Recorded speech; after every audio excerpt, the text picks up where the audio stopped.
यार कैसे हैं आप सभी? आप सुन रहे हैं मेरा स्पेशल एपिसोड और जो कि पूरा बोर्ड की परीक्षाओं के ऊपर आधारित है। जैसा कि मैंने आपसे कह रखा है कि लगभग कोशिश करूँगा कि सारे सब्जेक्ट टीचर को लेकर आऊँ अपने चैनल पे। और जैसे कि आप देख पा रहे हैं हमारे सामने बहुत जाने-माने जो है टीचर इस समय बैठे हुए हैं। टीचर कहिए, मेंटर कहिए, जो भी आप कहिए। प्रखर मिश्रा नाम है सर का। वैसे तो इनको नाम के मोहताज नहीं है। सर बहुत-बहुत स्वागत है आपका शो में आने के धन्यवाद लिए मयंक सर। कि आपने समय निकाल कर आप आए। और बहुत मुश्किल से आप समय दे पाए। इस बोर्ड की परीक्षाओं में आप बहुत ज़्यादा बिज़ी थे, लेकिन फिर भी सर ने समय दिया। और सर आज जो है आपके ऊपर बहुत सारे सवालों की बारिश होगी। बिल्कुल, बिल्कुल। तो इस चीज़ से आप बिल्कुल बेफ़िक्र रहिएगा, आपको डरना नहीं सर, पहले तो मैं आपको नहीं बता रहा हूँ, आपको नहीं डरना। नहीं सर, बिल्कुल डरना नहीं है। तो बिल्कुल सर बोर्ड की परीक्षाएँ हैं सर, बच्चों की चल रही हैं। और जहाँ तक हमारा ये जो आज का एपिसोड है सर, पूरा बोर्ड एग्ज़ाम के ऊपर ही फ़ोकस है।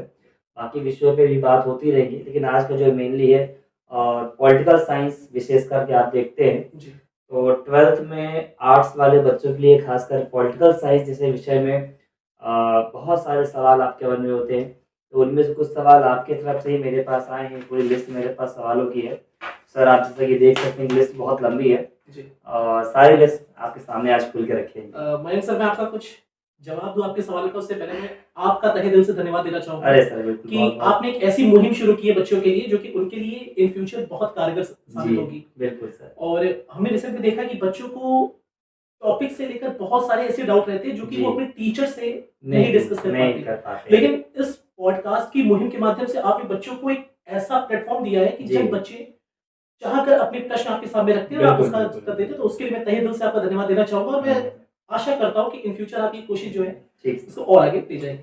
सर सवालों की बारिश करना आपके बिल्कुल पास शुरू सर, मैं करते एकदम हैं। तैयार हूँ सर। तो कई सारे सवाल हैं सर। तो सबसे पहला बहुत बेसिक सा सवाल है जी। कि क्लास 12th की जो पॉलिटिकल साइंस है, बोर्ड एग्ज़ाम की तैयारी के बारे में बात करें, तो एक जेन्युइन सा ये है कि सर स्टार्टिंग कब से करना चाहिए कि बोर्ड एग्ज़ाम आ चुके हैं सर हमारे? अच्छा, मैं सर आपको बताऊँ कि पॉलिटिकल साइंस एक बहुत ही डायनामिक सब्जेक्ट है।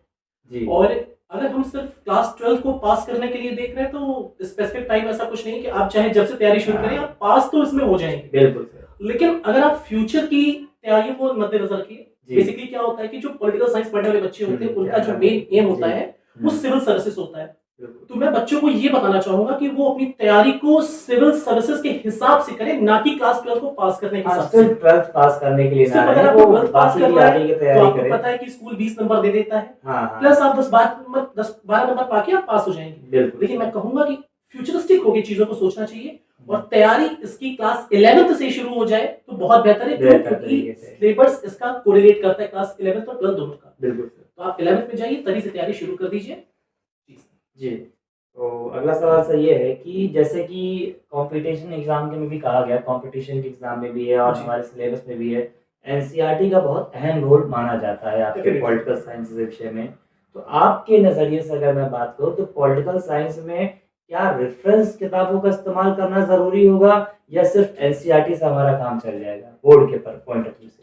सर, अगर मैं एनसीईआरटी की बात करूँ, तो ये एक तरह का रामबाण है, आप समझ लीजिए। जी। क्योंकि हम लोगों ने जब ये तैयारी शुरू की थी अपने क्लास 11-12 में, तो उस जी। समय एनसीईआरटी का क्रेज़ तब भी बहुत था और आज भी बहुत है। बिल्कुल और सर। मैं बच्चों को बताना चाहूँगा, एनसीईआरटी एक ऐसा प्लेटफ़ॉर्म है, ऐसी बुक्स हैं, जो आपको ग्रास रूट लेवल पर बेसिक चीज़ों का नॉलेज बहुत अच्छे से देती हैं। बिल्कुल। रेफ़रेंस बुक आपको सिलेक्टिव चीज़ों की नॉलेज देती है। आप पर्टिकुलर टॉपिक पढ़ना चाहते हैं, वो आपको ऊपरी ज्ञान दे देगी, लेकिन एनसीईआरटी उस चीज़ का बेस तैयार रूट कराती कॉज़ है। पे क्लास काम 6th से करती है। लेकर 12th तक ये एनसीईआरटी बहुत इंपॉर्टेंट होती है। स्पेशली क्लास 11-12 के जो बच्चे हैं, अगर वो एनसीईआरटी को ही ठीक से पढ़ लें, तो मेरा ये मानना है कि क्लास अलग 12 से के एग्जाम में ज़रूरत और नहीं कुछ पड़ेगी। पढ़ने की जरूरत नहीं है। 95 से 98 बच्चे लाए हैं, और अगर वो ऐसा करेंगे तो उनके अच्छे नंबर आ सकते हैं। अच्छा बहुत चूँकि अगला सवाल सर ये बड़ा पेचीदा सवाल है और जी। मेरे मन में भी है, बहुत लोगों के मन में होगा। अक्सर ये सोचा जाता है या मानना भी बहुत सारे लोगों का कि साइंस लेते हैं बच्चे, मैथ्स लेते हैं ना, जी। तो इनका दिमाग बहुत तेज होगा, जी। पढ़ने में बहुत अच्छे होंगे, चलिए इनको साइंस दे दीजिए, मैथ्स दे बिल्कुल, दीजिए, बिल्कुल, बिल्कुल। कॉमर्स दीजिए। ये जो बचे हुए बच्चे होते हैं कि कुछ किसी लायक के मान लीजिए नहीं है बिल्कुल या सर। कुछ नहीं मिल रही, चलो आर्ट्स दे दिया आर्ट्स जाए। दे दिया। तो आर्ट्स उनको दे दी, कुछ कुछ बच्चे तो अपने से लेते हैं जी। और कुछ को दे दी जाती है। जी।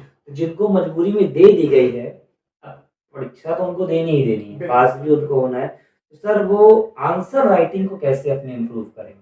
आंसर राइटिंग, ठीक है मैं सर पहले बताना चाहूंगा कि लोग आर्ट्स को लेके बहुत ही कंजर्वेटिव अप्रोच रखते हैं। जी।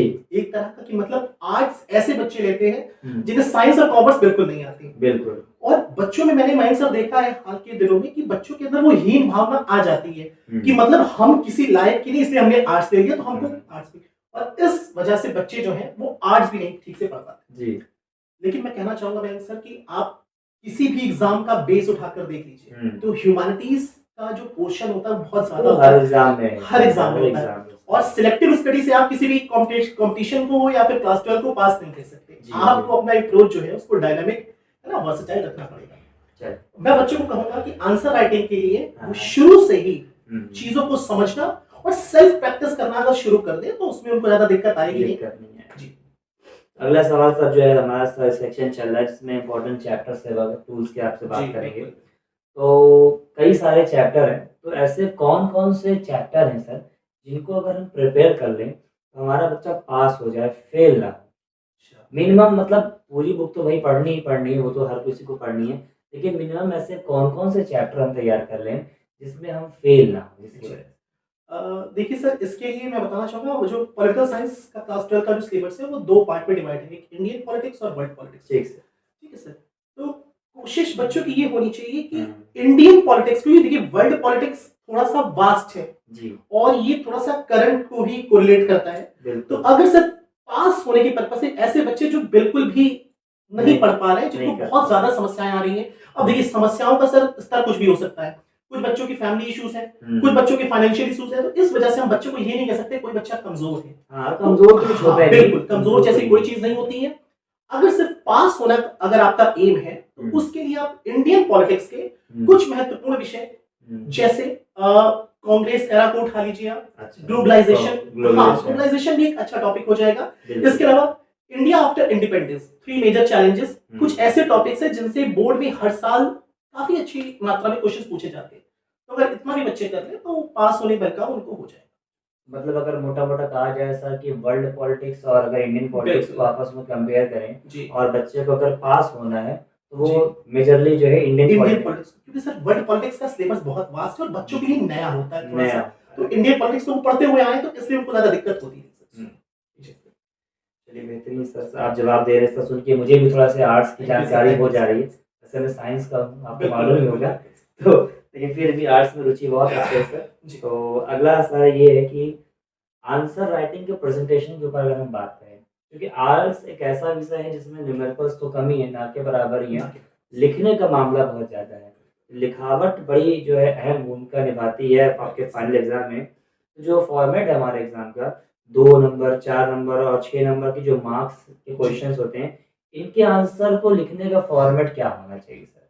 ठीक है सर, बहुत अच्छा प्रश्न है आपका ये सर। ये सर मैंने जो देखा है बोर्ड के बच्चों की कॉपी, जी, उन कॉपीज में मैंने मोस्टली ये नोटिस किया है कि बच्चे जो क्वेश्चन उनको आ रहे होते हैं बिल्कुल। बच्चे उस क्वेश्चन में जरूरत से ज्यादा शब्द और समय दे देते हैं।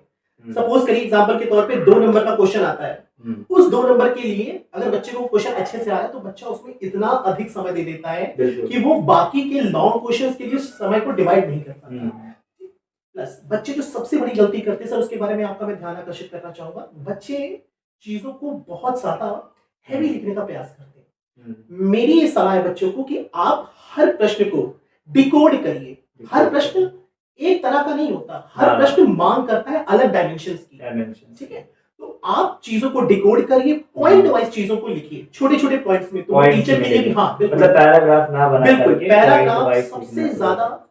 ये टीचर के लिए भी दिक्कत देता है और बच्चों को तो हाँ, सबसे पढ़ने ज्यादा में भी थोड़ा-सा अजीब लगता है कि अजीब बहुत ज़्यादा लगता है। लगता है कि ऐसे हाँ, है।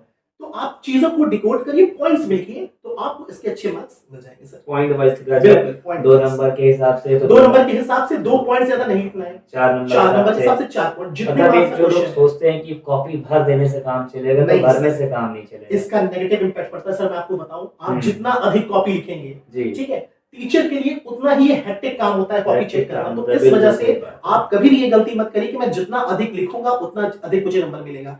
आपको जो आ रहा है स्पेसिफिक उतना लिखिए, सटीक हुँ। लिखिए आप।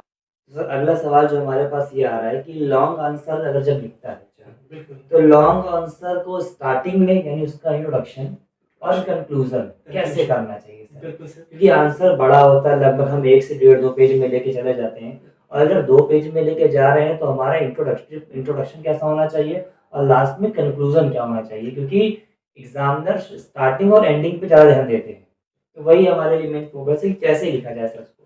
ठीक है सर। देखिए सर, क्या है कि सीबीएसई का अब जो पैटर्न आ रहा है, 2-3 साल से पिछले मैं देख रहा हूँ, सीबीएसई एक स्पेसिफिक क्वेश्चन नहीं पूछता है, वो एक ही क्वेश्चन के अंदर 2-3 डायमेंशंस पूछने लगा है। ठीक है। ठीक, तो इसके लिए सबसे पहला काम जो आपको करना है जी। वो इंट्रोडक्शन से अपने आंसर को स्टार्ट करना है, और आंसर लिखने से ज्यादा इंपॉर्टेंट है, सबसे पहले तो आप क्वेश्चन को 2 से 3 बार पढ़िए। बच्चे क्या करते हैं, क्वेश्चन को एक बार पढ़ा और लिखना शुरू करते हैं। क्वेश्चन की डिमांड क्या है, बच्चे वो नहीं समझ पाए, उन्होंने लिखना शुरू कर दिया और ऐसे ही उनके आंसर्स गलत हो जाते हैं। तो कम से कम 2-3 बार आप प्रश्न को अच्छे से पढ़िए, क्या डिमांड की जा रही है आप उसको समझिए, इंट्रोडक्शन के फॉर्म में लिखिए, इंट्रोडक्शन के बाद आप एक्सप्लेनेशन लिखिए, एक्सप्लेनेशन के बाद मेजर की पॉइंट्स जो आप दर्शाना चाहते हैं। मैं उसी पॉइंट पे आने वाला था। हाँ, अगर आप मेरे सवाल देख रहे हैं इसलिए मैं पहले से आपसे बात कर रहा हूँ। फिर कंक्लूजन, और कंक्लूजन के बाद अपना आंसर समाप्त करिए।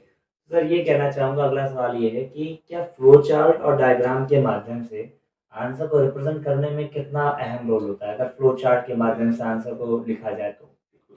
सर देखिए, वो कहते हैं ना कि देखने में जो चीजें सामने होती हैं, है ना, वो ज्यादा समझ में आती हैं। बिल्कुल। ठीक, अब भारत से संबंधित अगर कोई प्रश्न पूछा जाता है, भारत पाकिस्तान के संबंध से फॉर एग्जांपल, तो अगर आप पॉइंट्स में चीजों को लिख रहे हैं, वो तो टीचर पढ़ ही रहा है, लेकिन अगर आपने भारत और पाकिस्तान के बीच में जो सिंधु जल समझौता है, अगर इसके बारे में प्रश्न पूछा गया, आपने मैप के फॉर्म में दिखा दिया सिंधु जल समझौता कहां से शुरू होता है, कहां से नदी निकलती है, कहां को जाती है, अगर आपने ये दिखा दिया तो टीचर का दिमाग एक वहां पर केंद्रित जरूर होता है कि उसको लगता है कि बच्चे ने डीप स्टडी की है, सिर्फ ऊपर ऊपर की चीजों के बारे में उसको नहीं पता है। तो बिल्कुल इसका बहुत अच्छा इंपैक्ट पड़ता है। अपने आंसर को एक तरह से सजाने के लिए, अपने आंसर को डेकोरेट करने के लिए आप फ्लो चार्ट का इस्तेमाल करिए, फिगर का इस्तेमाल करिए, बहुत अच्छे नंबर। एक बड़ा ही पेचीदा सवाल कह सकते हैं सर, ये बच्चे ने कई बार मुझसे पूछा है, और लगभग मेरे विषय की भी बात करूँ या किसी और भी सब्जेक्ट की बात करूँ, सारे सब्जेक्ट में ये एक सवाल बड़ा खतरनाक आ गया। सवाल ये है कि जो सर जो केस स्टडी होती है, केस स्टडी के ऊपर जो बेस्ड हमारे सवाल होते हैं, उन्हें कैसे सॉल्व करें, क्योंकि सर केस स्टडी के पैराग्राफ बहुत बड़े होते हैं, और अगर उसको हमने पढ़ना शुरू कर दिया, 2-3 बार पढ़ा, हो सकता है एक बार में आंसर निकले ना निकले, कोई ज़रूरी भी नहीं है, तो उसको पढ़ने में हमारा बड़ा समय निकल जाता है। और आर्ट्स जैसे विषय में, तो पॉलिटिकल साइंस में तो केस स्टडी और बढ़ जाती है। सर इससे हम कैसे अपने आप को बचाएं या टैकल करें सर? ठीक सर, अच्छा सवाल है सर।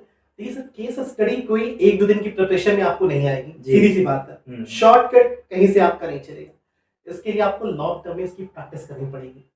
आपका जब प्री बोर्ड एग्जाम स्टार्ट होता है, वहां पर भी आपने देखा होगा केस स्टडीज के क्वेश्चंस पूछे जाते हैं। बिल्कुल। और बच्चे उस समय उन चीजों को बड़ा लाइटली लेते हैं, लेकिन मैं कहूंगा कि आप स्टार्टिंग से ही केस स्टडी की तैयारी करिए और कोशिश करिए कि पैराग्राफ को जितना जल्दी हो सके उसको समझिए, और ये तभी हो पाएगा जब आप इसके निरंतर प्रैक्टिस करेंगे। प्रैक्टिस करेंगे तो आपको ये आएगा। इसमें कोई बहुत ही ऐसा रॉकेट साइंस नहीं है, अगर आप इसकी प्रैक्टिस करेंगे तो ये हो जाता है।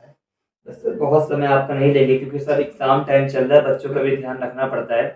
तो सर ये सवाल है, हमारे कुछ बचे हुए सवाल लास्ट के, पॉलिटिकल साइंस के एग्जाम में ऐसी कौन कौन सी जगह है जहाँ पर गलतियाँ बहुत ज़्यादा होने की संभावनाएं हैं, और अगर मिस्टेक्स हो रही हैं तो सर उसको कैसे हम ठीक कर सकते हैं? ठीक है सर, जेन्युइन कॉमन सी मिस्टेक अगर हो जाती है तो वो कौन कौन सी जगह है? बहुत ही अच्छा सवाल है सर। मोस्टली मैंने देखा है कि पॉलिटिकल साइंस में बच्चे लिखने वाला पोर्शन तो कर लेते हैं आराम से, खूब लिख लेते हैं, खूब लिख लेते हैं, पूरी कहानी जो 2 साल में उनको पढ़ाया है अपने मन की भड़ास निकाल देते हैं। गलतियां वो करते हैं एमसीक्यूज।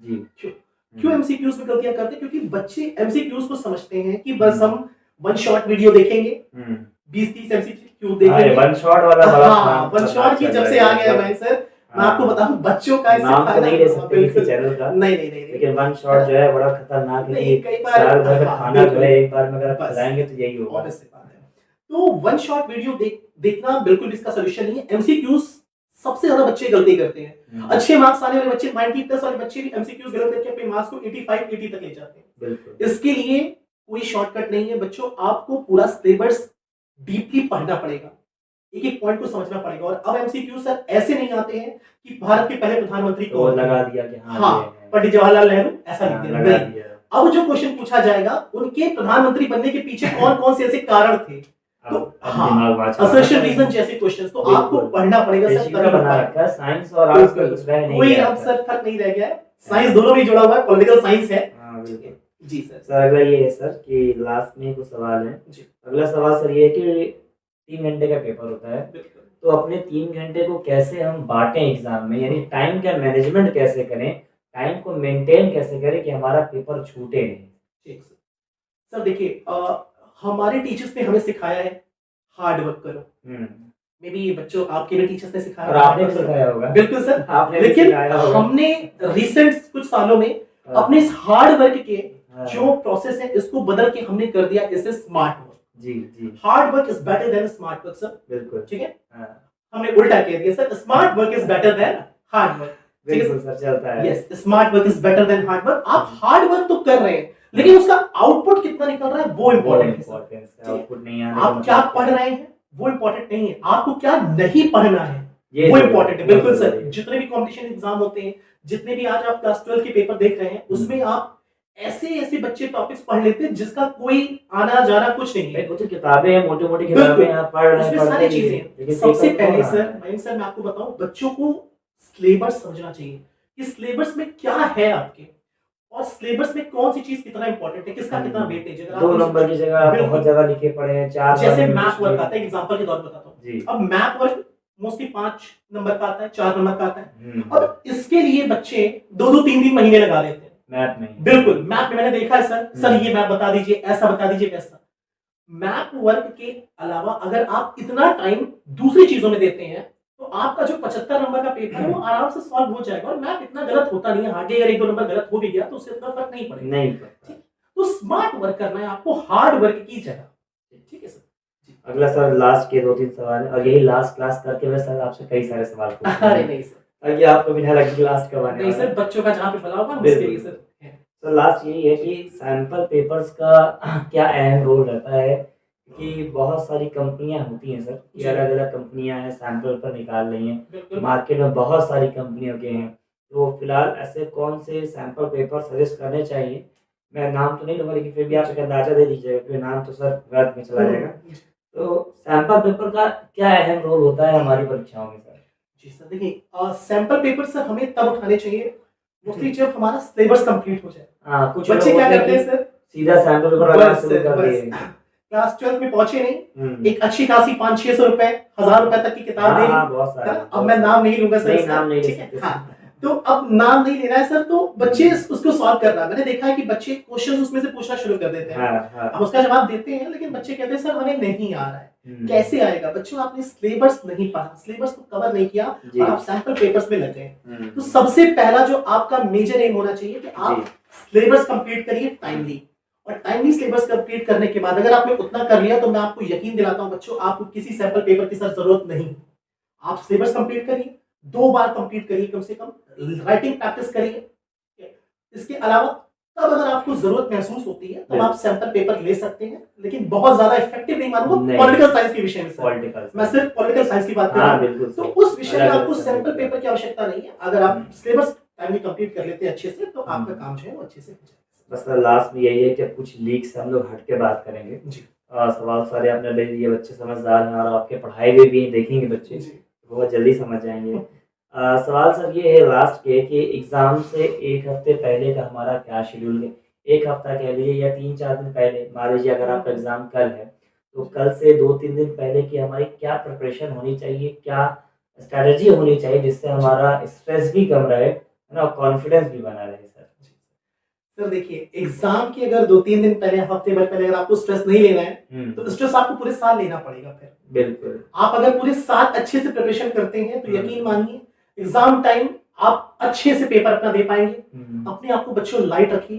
क्या होता है कि एग्जाम से 2 दिन पहले बच्चों के दिमाग में बहुत सारे ऐसे नेगेटिव पॉइंट आते हैं कि हमने ये नहीं पढ़ा, यहाँ पर मार्क्स कम है, अगर हमारा अच्छा नंबर नहीं आया सर, तो हमारा यहाँ सिलेक्शन नहीं होगा, फर्स्ट क्लास पास होना है। प्लस कुछ डिमोटिवेट करने वाले एलिमेंट भी जो है वो समाज में मौजूद है, दोस्त, जैसे दोस्त भी कुछ हो जाते हैं। इसके अलावा कुछ और पड़ोसी होते हैं, ऐसे बहुत सारे लोग होते हैं सर, है ना? तो उन चीजों से बच्चों आपको घबराना नहीं, टाइमली अपना सिलेबस कंप्लीट कर लीजिए, अपने माइंड को रिलैक्स रखिए। क्यों? क्योंकि जो आपके माइंड में एंजाइटी से भरी हुई है बच्चों के, तो ये एंजाइटी जो है वो बच्चों को एग्जाम टाइम में बहुत नुकसान पहुंचाती है। ध्यान देने वाली बच्चे आंसर राइटिंग करते नहीं और जब एग्जाम में पहुंचते हैं तो उन्हें समझ में नहीं आता कि हमें लिखना क्या है, पेपर को समझ नहीं पाते और ऐसे में बच्चों के पसीने छूटना शुरू हो जाते हैं।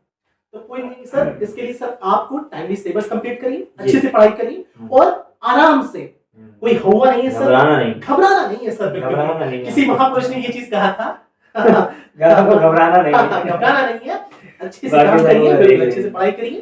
सर लास्ट में है, बस थोड़ा सा और समय दूंगा आपका 5 मिनट। बिल्कुल सर। मतलब क्योंकि हम लोग सेंटर पे जाते हैं, बच्चे एडमिट कार्ड लिए खड़े हैं जी, परीक्षा आज ही है सर और आधे घंटे बाद हमारी परीक्षा है। सेंटर के बाहर जब हम रहते हैं तो हमारे मन में बहुत सारे सवाल चलते रहते हैं, पेपर कैसा होगा, टफ होगा कि आसान होगा, मॉडरेट होगा, बहुत सारी चीज चलती हैं सर। एक डर सा बना रहता है, तो उस डर को खत्म तो नहीं कर सकते सर, लेकिन कम कैसे करें सर, ये आपसे जानना चाहूंगा। बड़ा पेचीदा सवाल आपसे पूछ रहा हूँ। पेचीदा तो है सर, क्योंकि हमने अपने समय में भी ये चीजें फील करी है सर, मुझे लगता है ये पूछना चाहिए। कहना तो बड़ा आसान होता है कि बच्चे आपको डरना नहीं है, लेकिन बोर्ड जिसके सर पे पड़ता है उसे पता चलता है। लेकिन कोई बात नहीं बच्चों, बस आपको ये चीज ध्यान रखनी है कि हर तरह की नेगेटिविटी से आपको दूर रहना है, ठीक है। अपने टीचर्स के रेगुलर कांटेक्ट में रहिए, जो भी आपके डाउट्स होते हैं आप उसे पूछते रहिए। और एग्जाम सेंटर के बाद मैं तो कहूंगा एग्जाम से 2 दिन पहले आप पढ़ना बिल्कुल बंद कर दीजिए। कम कर दीजिए, बिल्कुल कम नहीं सर, मैं तो कहूंगा बंद कर दीजिए, अपने आप को रिलैक्स रखिए। पॉलिटिकल साइंस में ऐसा हो सकता है सर, बाकी विषय में नहीं हो सकता। ठीक सर, मैंने कहा पढ़ना बंद कर दी, पढ़ने का मतलब है सर अब आप चीजों को पलट के शुरू कर रहे हैं कि अब हम यहाँ से शुरू पहली बार पढ़ना, रिवीजन करना है सर, आपको रिवीजन बंद नहीं करना है, रिवीजन आपका प्रॉपर चलता रहेगा, वो चाहे किसी भी सब्जेक्ट का हो।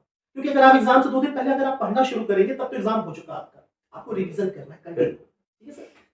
बस सर यही है कि लास्ट में सर ये कंक्लूड करेंगे हम लोग और समय ज़्यादा नहीं लेंगे, तो आपकी तरफ से लास्ट फाइनल गोल्डन टिप्स अगर आप देना चाहें बच्चों को, कि वही आप दे दीजिए सर, तो बच्चों का बड़ा भला हो जाएगा, जो गोल्डन टिप्स आप देना चाहें। बिल्कुल, तो बच्चों वैसे आप सब स्मार्ट हैं, हम लोगों से ज़्यादा स्मार्ट हैं आप लोग, बिल्कुल ठीक है। आपके पास कंटेंट की कोई कमी नहीं है, आपके पास हर एक तरह का क्वालिटी कंटेंट है, बस आपको चीज़ों को समझना तरीके से है कि हमें किस चीज को कितना और कब पढ़ना है। सिलेबस सबसे इंपॉर्टेंट है, सबसे पहले समय से आप सिलेबस खत्म करिए, सिलेबस को समझिए कि क्या आपको पढ़ना है, क्या आपको नहीं पढ़ना है, किस चीज का वेटेज ज्यादा है, किस चीज का वेटेज कम है, इन चीजों को समझिए।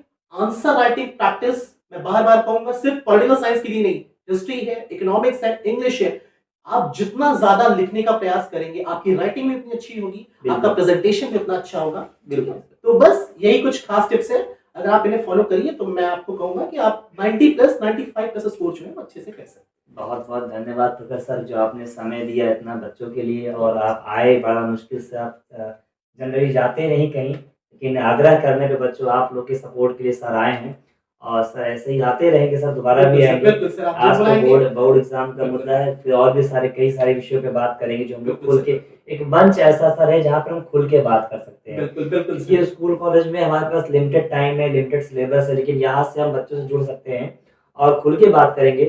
सर ऐसे ही, और बहुत बहुत धन्यवाद सर आपका आने के लिए, और बच्चों बेस्ट ऑफ लक आपके एग्जाम। हमारा परिवार जो हम और आप हैं ऐसे ही बढ़ता चला जाए सर। बहुत बहुत बेस्ट ऑफ लक बच्चों आपके एग्जाम के लिए। Thank you sir.